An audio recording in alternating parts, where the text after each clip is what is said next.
नमस्ते आप सभी को। कैसे हैं आप सब? आई होप आप सब अच्छे से होंगे, अपनी पढ़ाई भी अच्छे से कर रहे होंगे। आज हम पढ़ लेते हैं कक्षा 12 की हिंदी विशिष्ट में नीति काव्य के अंतर्गत अमृतबाणी दी हुई है और अमृतबाणी की रचयिता कबीरदास जी हैं। इसमें जो है अमृतबाणी में संगति, उपदेश, विचार, वाणी और विपर्यय का बड़े ही सहज और अनूठे ढंग से कबीरदास जी ने वर्णन किया है। तो इसकी हम संदर्भ प्रसंग सहित व्याख्या करेंगे। कक्षा 12 की पदखंड और प्रश्नोत्तर के लिए आप लोग प्लेलिस्ट में जाकर के संपूर्ण जानकारी ले सकते हैं और अपनी तैयारी बेहतर ढंग से कर सकते हैं। अब हम देख लेते हैं संगति और इस जो है अमृतबाणी को सबसे पहले हम पढ़ लेते हैं, फिर इसकी हम संदर्भ देखेंगे, प्रसंग देखेंगे, व्याख्या करेंगे और काव्य सौंदर्य देखेंगे। ठीक है।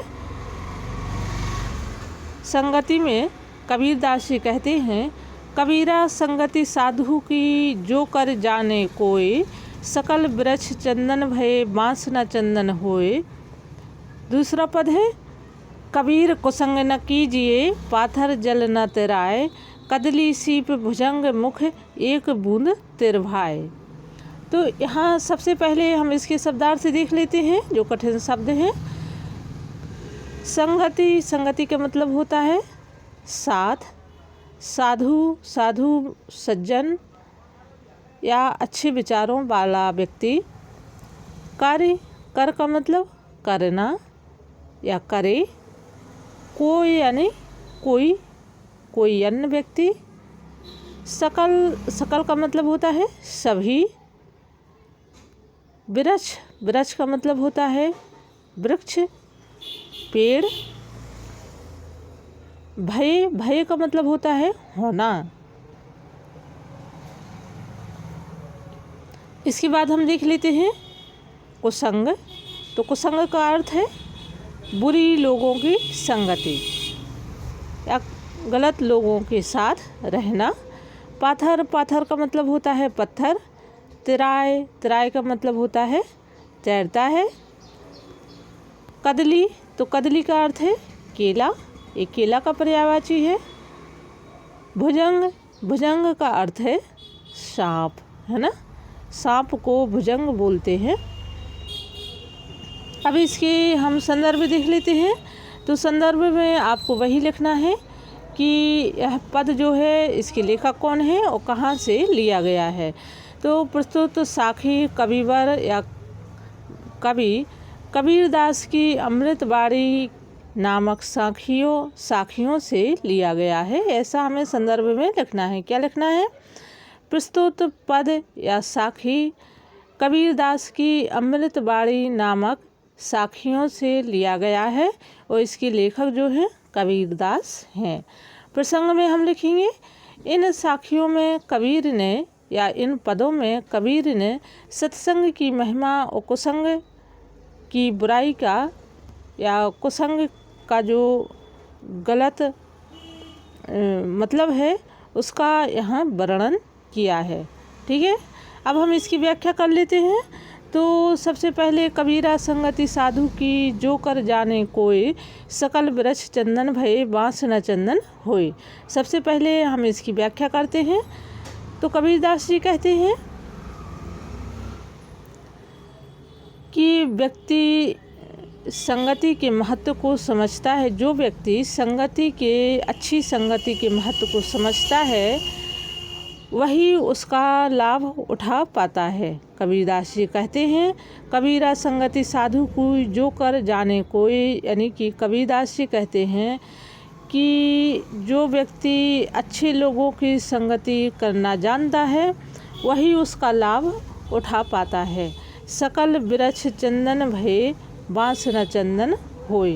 कबीरदास जी कहते हैं कि जैसे जंगल में या वन में चंदन की सुगंध प्राप्त करके आसपास के वृक्ष सुगंधित हो जाते हैं, चंदन के सामने रहते हुए कई वृक्ष हैं, सभी वृक्ष जो हैं बाँस को छोड़ करके सुगंधित हो जाते हैं, लेकिन बाँस अपने स्वभाव के कारण उसकी सुगंध ग्रहण नहीं कर पाता है, वह सूखा बाँस ही रहता है। इसी प्रकार से कबीरदास जी कहते हैं कि साधु के गुणों को वे ही लोग ग्रहण कर पाते हैं, वे ही लोग ग्रहण करते हैं जो उसके पास रहते हैं और उससे प्रेम करते हैं। कबीरदास जी कहते हैं कि साधु के गुणों को ग्रहण करने के अधिकारी वे कभी नहीं बन पाते हैं जो अपने स्वभाव में अडिग और दूसरों की दोष और बुराइयों को देखते हैं। यहाँ पर कबीरदास जी का कहने का अर्थ है कि अच्छे लोगों की संगति, अच्छे लोगों के साथ रहना, उनकी अच्छाइयाँ सीखना वही लोग कर सकते हैं जो उसको जानते हैं।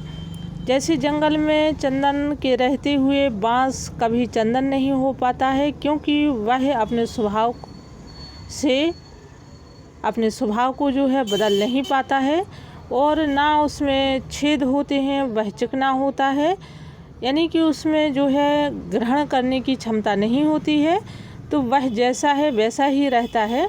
और जिन लोगों में ग्रहण करने की क्षमता होती है, दूसरों की अच्छाइयाँ स्वीकार करने की क्षमता होती है, तो वह भी चंदन बन जाते हैं। अब यहाँ हम दूसरे पद को देख लेते हैं। कबीर को संग न कीजिए, पाथर जल न तराए, कदली सीप भुजंग मुख एक बूंद तिर जाए।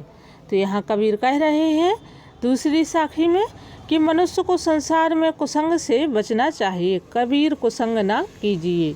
कबीरदास जी कहते हैं कि बुरी संगति हमें कभी नहीं करनी चाहिए। कुसंग उस पत्थर के समान है जो स्वयं तो पानी में डूबता ही है और बैठने वालों को भी डुबो देता है, अर्थात नष्ट कर देता है। कबीरदास जी कहते हैं कि गलत संगति कभी नहीं करनी चाहिए। जैसे गलत लोग होते हैं तो वो क्या करते हैं, उनकी संगति में जो लोग जाते हैं वह भी गलत हो जाते हैं, यानी कि उनके बुरे आचरण उनके साथ रहने वाले भी उसी आचरण में हो जाते हैं। कबीरदास जी कहते हैं कि संसार में जैसे संग करोगे वैसे ही फल मिलेगा। सुंदर और अच्छे लोगों की संगति करना, और मधुर व सरल भाषा में कबीर ने इसे समझाया है कि अच्छे लोगों की संगति करने से उसका फल भी उसी प्रकार से मिलता है। कदली सीप भुजंग मुख एक बूंद तिर जाए। कबीरदास जी कहते हैं कि जैसे स्वाति नक्षत्र की बूंद तो एक है, लेकिन वह केले के ऊपर पड़ती है तो क्या हो जाता है, कपूर बन जाती है। सीपी के मुँह में गिरती है तो मोती बन जाती है। और वही स्वाति नक्षत्र की एक बूंद यदि सांप के मुँह में गिरती है तो विष बन जाती है। अर्थात जैसे लोगों के साथ रहते हो तो उसका फल वैसा ही मिलता है। कबीरदास जी कहते हैं कि जैसे संपर्क के गुण के साथ वह उसे उसी प्रकार से प्राप्त कर पाता है। इसलिए गलत लोगों की संगति का असर भी गलत होता है। अच्छे लोगों की संगति का असर यहाँ पर स्वाति नक्षत्र की बूंद के माध्यम से कबीरदास जी ने बताया है कि सांप के मुंह में जाने से, देखो स्वाति नक्षत्र का एक बूंद वही है, बूंद में कोई अंतर नहीं है, लेकिन वो 3 अलग अलग जगहों पर गिरी तो उसका अलग अलग जो है फल निकल करके आया। सांप के मुंह में विष बना, केला के पत्ते पर गिरी तो कपूर बना, उस सीप में गिरी तो क्या हो गया, मोती बन गया। तो कबीरदास जी ने यहाँ संगति का क्या असर होता है इसको इस पदों के माध्यम से बताया है। अब हम इसके काव्य सौंदर्य देख लेते हैं। तो काव्य सौंदर्य में हमें क्या लिखना है, इसमें जो दिया गया है, इसकी भाषा, इसमें रस छंद अलंकार कौन से हैं, ये हमें काव्य सौंदर्य में देखना है। तो सबसे पहले भाषा कैसी है, सदुक्कड़ी भाषा है। सदुक्कड़ी भाषा और सरल भाषा है, आम जन की भाषा है। नंबर 2 पर हमें लिखना है सत्संग के लाभ और कुसंग, यानी कि बुरी संगति की हानि बड़े ही अच्छे और सरल ढंग से यहाँ कबीरदास जी ने बताया है। तीसरे नंबर पर रस में हम लिखेंगे शांत रस है, दोहा छंद है, अनुप्रास और दृष्टांत अलंकार है। अब हम देख लेते हैं दूसरा पद। तो दूसरे पद में क्या है? उपदेश है। इसको हम पढ़ लेते हैं। देह धरे का गुण यही, देह देह कछु देह, बहुरी न देहि पाइए आपकी देह सुदेह, जो जल बाड़े नाव में घर में बाड़े दाम, दो हाथ उलीचियो यही सयानो काम। तो सबसे पहले हम इसके शब्दार्थ से देख लेते हैं। तो देह का मतलब शरीर, इसके बाद एक देह का मतलब होता है देना, और सुदेह का मतलब होता है सुदेह अच्छा शरीर, या सुदेह एक देह का मतलब होता है, देखो शरीर होता, एक देह का मतलब होता है देना, और सुदेह सु यहाँ पर आ गया तो क्या हो गया? सुदेह का मतलब हो गया अच्छा शरीर। यहाँ पर सु उपसर्ग लग गया है, ठीक है। सु तो इसका मतलब होता है, सु का मतलब हो जाता है उपसर्ग में अच्छा। इसके बाद देखो और तो ऐसे कोई यहाँ पर है नहीं है। उलीचिए का मतलब होता है ऊपर बाहर फेंकना, जैसे जल होता पानी होता तो उसको हम हाथों में भर कर के बाहर फेंकते हैं तो उसका मतलब होता है उलीचना। सयानो का मतलब होशियारी का काम। अब हम इसके संदर्भ देख लेते हैं। तो संदर्भ में हमें वही लिखना है। प्रस्तुत पद या साखी के लेखक कबीरदास जी हैं और अमृतवाणी नामक साखियों से उद्धृत किया गया है। संदर्भ में हम यहाँ लिखेंगे कबीरदास जी ने जन्म लेने का श्रेय दान करना बताया गया है इस पद में, और दूसरी साखी में यह बताया है कि घर में संपत्ति बढ़ जाने से खूब दान करना चाहिए। अब इसकी हम व्याख्या देख लेते हैं। तो देह धरे का गुण यही, देह देह कछु देह, बहुरी ना देहि पाइए आपकी देह सुदेह। कबीरदास जी कहते हैं, यहाँ पर उन्होंने परमार्थ की बात कही है, यानी कि दूसरों के हित की बात कही है। वह कहते हैं कि मानव का श्रेष्ठ शरीर प्राप्त हुआ है, इसलिए इसको धारण करने का फल यही है कि इस देह में जितना दान कर सकें उतना दान कर लें। इस शरीर यहाँ पर देह धरे का गुण यही, देह देह कछु देह, यानी कि देह धरे इस मानव शरीर के धारण करने का अर्थ यही है कि देह यानी देना, देह यानी शरीर, और कछु देह कुछ अर्पित करना देना। बहुरी ना देहि पाइए आपकी देह सुदेह। तो यहाँ कबीरदास जी कह रहे हैं कि इस शरीर में शांत हो जाने से यह शरीर मिलेगा यह निश्चित नहीं है। यह शरीर सर्वश्रेष्ठ है जिसमें कर्म की शक्ति और विचार करने की बुद्धि है, इसलिए उत्तम शरीर से ही दान कर ले पाता है और उसे दान का अवसर प्राप्त हो या ना हो, लेकिन हमें इसको दान करना चाहिए। हो सकता है कि हमें आगे चलकर यह शरीर ना मिले। बहुरी ना देहि पाइए आपकी देह सुदेह। हो आगे चल कर के हमें यह शरीर मिले या ना मिले, लेकिन अब जो शरीर मिला है तो उसमें हमें दान करना चाहिए। आगे है, जो जल बाड़े नाव में घर में बाड़े दाम, दो हाथ लीजिए यही सयानो काम। कबीरदास जी कहते हैं कि यदि धन अधिक बढ़ जाए तो मनुष्य को उसे दान करना चाहिए, सत्कर्म में लगाना चाहिए, अच्छे कामों में लगाना चाहिए, पुण्य में लगाना चाहिए, गरीबों को देना चाहिए। उदाहरण देते हुए कबीरदास जी कहते हैं कि मनुष्य को सचेत करते हैं कि जिस प्रकार नाव में पानी भर जाने से उसे दोनों हाथों से बाहर निकाल देना चाहिए ताकि नाव डूबने से बची रहे, उसी प्रकार से घर में बड़े हुए धन पैसे को अच्छे कामों में दान में खर्च नहीं किया तो वह अपने साथ साथ धन के स्वामी को भी डुबा लेता है, अर्थात उसे नष्ट कर देता है। इसलिए कबीरदास जी कहते हैं कि जैसे जल नाव में पानी भर जाता है और तो उसे हम दोनों हाथ से बाहर निकालते हैं, इसी प्रकार से घर में यदि धन बढ़ जाए तो उसे अच्छे कर्मों में और सत्कर्मों में उसे लगाना चाहिए। काव्य सौंदर्य में इसमें हम देख लेते हैं उपदेश के अंतर्गत जो हमने व्याख्या देखी है, तो इसमें काव्य सौंदर्य में क्या देखेंगे। नंबर 1 पर भाषा सदुक्कड़ी है और सरल भाषा है, मधुर उपदेश परक है। नंबर 1 पर हम इसे लिखेंगे। नंबर 2 पर इस साखी में दान की श्रेष्ठता को उजागर किया है। क्या है इसमें? दान की श्रेष्ठता यानी कि दान की महत्ता को यहाँ कवि ने उजागर किया है। नंबर 3 पर है अनुप्रास, पुनरुक्ति, प्रकाश और दृष्टांत अलंकार इसमें दिया है। काव्य सौंदर्य के अंतर्गत आपको इतना ही लिखना है। अब हम तीसरा जो पद है इनका देख लेते हैं। तो यह विचार है, इसको हम पढ़ लेते हैं, फिर इसके शब्दार्थ देखते हैं। माटी कहे कुमार से क्या तू रोंदे मोहे, एक दिन ऐसा होएगा मैं रौंदूंगी तो है। यह तन कांचा कुंभ है लिए फिरे थे साथ, टपका लागा फूट गया कछु ना आया हाथ। तो यहाँ पर हम शब्दार्थ देख लेते हैं। माटी यानी कि मिट्टी, कुम्हार यानी कि जो मिट्टी के बर्तन बनाते हैं उनको कुम्हार बोलते हैं, घड़े बनाने वाले।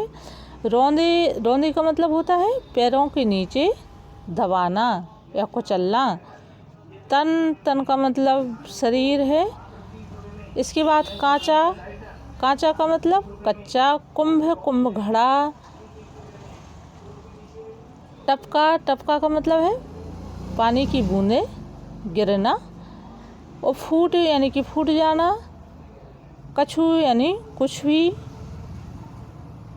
बस यही है, ना हाथ आया, ना आया हाथ। ठीक है। अब इसके संदर्भ हम देख लेते हैं। तो संदर्भ हमें वही लिखना है।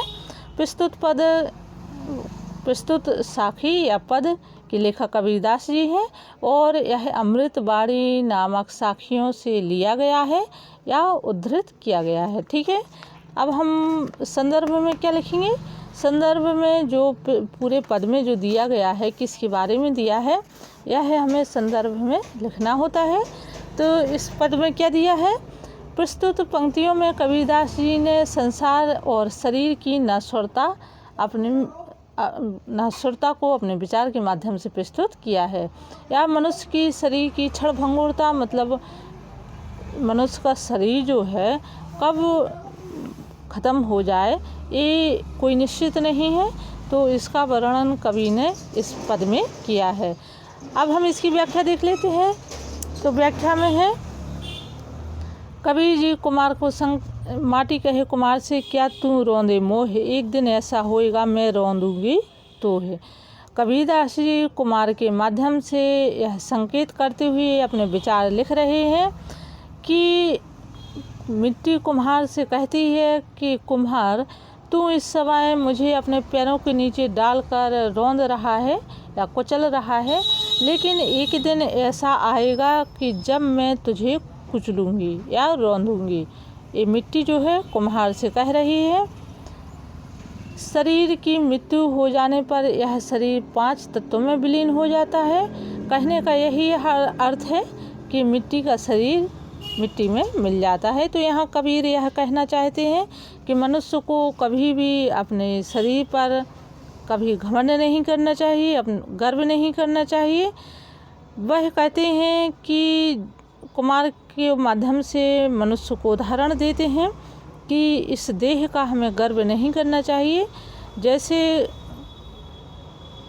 कुम्हार जो है मिट्टी को रौंदता है, तो एक दिन ऐसा आएगा कि मिट्टी के नीचे जो है मनुष्य का देह दब जाएगा। अब हम दूसरा पद देख लेते हैं। यह तन कांचा कुंभ है लिए फिरे थे साथ, टपका लागा फूट गया कछु ना आया हाथ। तो इस पद में कबीरदास जी कहते हैं कि यह शरीर कच्चे घड़े के समान है, जिसे हम साथ साथ लिए चलते हैं। वर्षा के जल के पड़ने से यह गीला होकर टूट जाएगा और हमारे साथ कुछ भी नहीं रहेगा। अर्थात शरीर के अर्थ में मृत्यु रूपी वर्षा इसको तोड़ देगी। फिर इस निस्सार शरीर का संकेत मात्र ही हमारे पास नहीं बचेगा। अतः मनुष्य को इस नाशवान शरीर का अभिमान नहीं करना चाहिए। हरि स्मरण करके, दान करके इसको सार्थक और अच्छा बनाना चाहिए। तो कबीरदास जी यही कहते हैं कि जो जीवन मृत्यु का जो सच है, जीवन मरण की सच्चाई को इन पदों के माध्यम से व्यक्त कर रहे हैं। वो कह रहे हैं कि इस कच्चे घड़े रूपी शरीर को हमें कभी इस पर घमंड नहीं करना चाहिए, अभिमान नहीं करना चाहिए, क्योंकि वर्षा रूपी मृत्यु जो है एक दिन शरीर पर पड़ेगी और ये शरीर जो है क्या हो जाएगा, फूट जाएगा, यानी कि मिट्टी बन जाएगा। तो यहाँ टपका लागा फूट गया कछु ना आया हाथ कबीरदास जी। टपका लागा मतलब वर्षा की एक बूंद गिरी, यानी कि जैसे ही मृत्यु आई और ये शरीर जो है मिट जाएगा और हमारे हाथ में कुछ नहीं रहेगा। इसलिए हमें इसका घमंड नहीं करना चाहिए। हमें अपने जीवन में अच्छे कार्यों, परमार्थ, दूसरों की सेवा, दान पुण्य, इन सभी को अपनाना चाहिए। इन पदों के माध्यम से कबीरदास जी यही कह रहे हैं। अब काव्य सुंदर देख लेते हैं। तो नंबर 1 भाषा सरल, मधुर और जनसाधारण की भाषा है। नंबर 2 शांत रस है। नंबर 3 उपमा और अनुप्रास अलंकार की यहाँ पर छटा देखने को मिलती है। ठीक है, अब हम चौथा पद देख लेते हैं। तो इसमें क्या दिया है, वाणी। अब वाणी के अंतर्गत देखो कितनी अच्छी और सारगर्भित जानकारी आप लोगों को दी जा रही है। सबसे पहले हम पद पढ़ लेते हैं, फिर शब्दार्थ देखेंगे। शब्द सम्हारे बोलिए, शब्द के हाथ न पाओ, एक शब्द औषधि करे, एक शब्द करे घाव।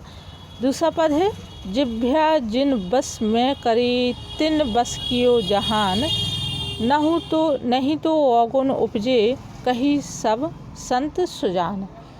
तो यहाँ हम सबसे पहले शब्दार्थ देखेंगे। तो कबीर ने शब्द का मतलब होता है बोली या भाषा, सम्हारे यानी कि संभाल करके, सावधानी पूर्वक। इसके बाद औषधि यानी कि दवा के समान काम करती है। घाव का मतलब जो घायल कर देता है या दुख देता है। जिह्वा यानी कि जीभ, बस मतलब नियंत्रण में करना। तिन यानी कि उनकी, और जहान पूरा संसार। अवगुण यानी कि अवगुण का मतलब होता है बुराई या बुरे गुण। सुजान यानी कि सज्जन। ठीक है, तो ये अपने शब्दार्थ हो गए। अब हम देख लेते हैं इसमें प्रसंग, संदर्भ। तो संदर्भ में वही लिखना है। प्रस्तुत पद कबीरदास जी की साखी अमृतवाणी से लिया गया है और इसके लेखक कबीरदास जी हैं। संदर्भ में हम देखेंगे यह कबीर ने वाणी के महत्व को इन पदों के माध्यम से व्यक्त किया है। व्याख्या में हम क्या देखेंगे, सबसे पहला पद शब्द सम्हारे बोलिए, शब्द के हाथ ना पाओ, एक शब्द औषधि करे, एक शब्द करेगा घाव। देखो इसका सीधा सा सरल अर्थ है, इसमें ज़्यादा कठिनाई नहीं है आप लोगों के लिए। कबीरदास जी कहते हैं कि अपने मुख से सावधानी पूर्वक हमें शब्द या भाषा बोली बोलना चाहिए। शब्द के, बोली के, भाषा के ना तो हाथ होते हैं ना पैर होते हैं, अर्थात हम लोगों से ही उसके अनुसार कार्य करा सकते हैं। कबीरदास जी कहते हैं कि शब्द के ना हाथ होते हैं ना पैर होते हैं। यहाँ एक शब्द औषधि करे, यानी कि जो एक शब्द है वो दवा का काम करता है और एक शब्द जो है घाव या दुख देने का कार्य करता है। तो कबीरदास जी कहते हैं कि हमें अपने जीवन में ऐसी भाषा, बोली को अपनाना चाहिए जो औषधि का कार्य करे और हमारे जो है आगे आने वाले कामों को, रहन सहन को आसान और सरल बनाए। दूसरा पद है जिव्या जिन बस में करी, तिन बस कियो जहान, नहीं तो अवगुण उपजे, कहीं सब संत सुजान। कबीरदास जी कहते हैं कि लोगों को अपनी जीभ के ऊपर जीभ को बस में कर लेना चाहिए, जो जीव है उसे बस में करना चाहिए। उन्होंने संसार को ही बस में कर लिया है। कबीरदास जी कहते हैं कि जिन्होंने अपने जीव के ऊपर कंट्रोल किया है या बस में किया है, समझो उन्होंने पूरे संसार को अपने बस में कर लिया है। यदि जीव किसी के बस में नहीं है तो वह अनेक बुराइयों को जन्म देती है, ऐसा सभी साधुजन कहते हैं। कबीरदास जी ऐसा कहते हैं, अर्थात उनका कहने का मतलब है कि मीठी बोली संसार अपना बन जाता है, मीठी बोली से संसार अपना बन जाता है, और कर्कश बोली से शत्रु, द्वेष, घृणा जो है, बुराइयाँ वो पैदा हो जाती हैं। कबीरदास जी कहते हैं कि कहीं सब संत सुजान, यानी कि साधु सज्जन जो ज्ञाता लोग हैं वो ऐसा कहते हैं। तो इनके पद हो गए। अब काव्य सुंदर में भाषा सदुक्कड़ी है, नीतिपरक है, सरल है। दूसरे नंबर पर दोहा छंद है, शांत रस है, अनुप्रास अलंकार है। हमें काव्य सुंदर में लिखना है। तीसरे नंबर अगला हम देख लेते हैं विपर्याय, इन्हें उलटवासियाँ भी कहते हैं। तो इसको हम पढ़ लेते हैं। नदिया जल कोयला भई, समुंदर लागी आग, मच्छी बिरछा चढ़ गई, उठ कबीरा जाग। तिल समान तो गाय है, बछड़ा 9 हाथ, और मटकी भर भर दूह लिया, पूँछ 18 हाथ। यहाँ पर कबीरदास ने उलटवासियाँ लिखी हैं। तो हम सबसे पहले इनकी जो है शब्दार्थ देख लेते हैं। नदिया नदी है, और जल यानी जल का मतलब होता है जलकर, समुंदर यानी कि समुद्र, मच्छी यानी मछली, वृक्षा यानी कि वृक्ष, मच्छी इसको मछली, वृक्षा यानी कि वृक्ष, मटकी का मतलब होता है वही मटका, मटकी, और दूही का मतलब होता है दूध लगाना। ठीक है। अब इसके संदर्भ देख लेते हैं। तो प्रस्तुत पद कबीरदास जी की अमृतवाणी से ली गई है, और इसके लेखक जो है कबीरदास जी है। प्रसंग में यहाँ कबीरदास जी ने रहस्यवाद को और आकर्षित किया है, और आत्मा को परमात्मा से जुड़ना चाहा है। ठीक है। अब इसके हम व्याख्या देख लेते हैं। तो पहले पद की पहला 2 पद हैं, इनकी देख लेते हैं। नदिया जल कोयला भई, समुंदर लागी आग, मच्छी बिरछा चढ़ गई, उठ कबीरा जाग।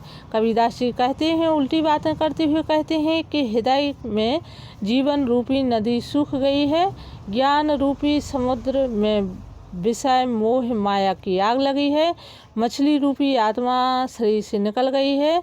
और कबीरदास जी कहते हैं कि हे कबीर, अब तो उठकर जागो। नदिया जल कोयला भई, समुद्र लागी आग, मच्छी बिरछा चढ़ गई, उठ कबीरा जाग। यहाँ कबीरदास जी उलटवासियों का प्रयोग करते हुए आत्मा और परमात्मा रूपी जो रहस्यवाद को है उसको जोड़ना चाहते हैं। तो क्या कह रहे हैं, दोबारा सुन लीजिए। कबीरदास जी कहते हैं कि नदिया जल कोयला भई, नदिया रूपी जो है, नदी रूपी हृदय है जो, वो सूख चुका है, जल गया है। समुद्र रूपी जो ज्ञान है वह उस ज्ञान में विषय मोह माया की आग लग गई है, और मछली रूपी आत्मा शरीर से निकल गई है।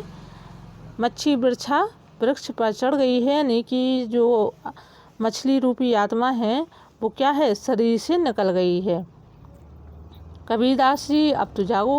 उनका कबीरदास जी की जागने का अर्थ है कि हे मनुष्य, अब तो तुम जागो और उठो। अगला है तिल समान तो गाय है, बछड़ा 9 हाथ, मटकी भर भर दूह लिया, पूँछ 18 हाथ। संसार में माया रूपी गाय बड़ी सूक्ष्म है, और उसकी उत्पत्ति बछड़ा बहुत विशाल है। माया रूपी गाय से मटकी भर भर दूह लिया, यानी कि अपनी सभी इच्छाओं की पूर्ति कर ली है। उसकी कामना रूपी पूँछ 18 हाथ है, यानी कि जो हमारी इच्छाएं हैं वो बहुत अधिक हैं, अनंत हैं। और माया बड़ी सूक्ष्म है, लेकिन उसका संसार विशाल है। माया यहाँ गाय को बताया गया है ना। और गाय को क्या बताया है कि वह बहुत ही छोटी तिल के समान है और माया तो तिल के समान है। और माया से जो संसार चल रहा है, जो जनता चल रही है, मनुष्य चल रहे हैं, उसको बछड़ा बता दिया है। तो उसको क्या बताया है? 9 हाथ, यानी कि जो माया मोह माया है वो हमारी जो इच्छाएं हैं वह 9 हाथ है। उस माया रूपी गाय से मटकी भर भर यानी कि बहुत सारी इच्छाएं तो हमने प्राप्त कर ली हैं और पूँछ 18 हाथ। तो कबीरदास जी कहते हैं कि कामना रूपी जो हमारी इच्छाएं हैं वो कितनी हैं? बहुत बड़ी हैं, अनंत हैं। लेकिन उसका संसार विशाल है, किसका? माया रूपी। माया तो सूक्ष्म है और हमारी इच्छाओं का संसार विशाल है, जो असत्य होते हुए भी सत्य का एहसास कराता है। अर्थात हमारी अनेक सांसारिक इच्छाओं की पूर्ति करता है, फिर भी हमारी जो इच्छा है जो पाने की और जो संचय करने की तृष्णा हमारी बची रहती है, ऐसा कबीरदास जी कह रहे हैं। तो यहाँ पर उन्होंने उलट वासियों का प्रयोग किया है। तिल समान जो गाय है तो माया को उन्होंने गाय बता दिया है और माया से उत्पन्न इच्छाएं हैं उसको बछड़ा बताया है। जो हमारी इच्छाएं अनंत हैं उसको 9 हाथ बता दिया है। और हमने जो अपनी इच्छाओं को मटकी भर भर दूह लिया, यानी कि बहुत ही अधिक प्राप्त कर लिया है। और पूँछ 18 हाथ, यानी कि अभी भी हमारी जो इच्छाएं हैं, मनोकामनाएं हैं, तृष्णा है, वो अभी बची हुई है, यानी कि 18 हाथ है। तो ये उलटवासियाँ हैं। अब इसका काव्य सुंदर है तो भाषा से दुक्कड़ी है। उलटवासियों का सुंदर प्रयोग किया है, पुनरुक्ति प्रकाश अलंकार है और प्रतीकों का सुंदर प्रयोग किया है। तो ये हुए कबीरदास जी की उलटवासियाँ हुई और एक ही वीडियो में आपको पूरी उलटवासियों का जो है विस्तार पूर्वक अध्ययन करवाया है। तो आप लोग इनसे पढ़िए, लाभ लीजिए। अभी तक चैनल सब्सक्राइब नहीं किया है तो चैनल सब्सक्राइब कर लीजिए। अपना ध्यान रखिए। हम फिर मिलते हैं नई वीडियो नई जानकारी में, तब तक के लिए धन्यवाद।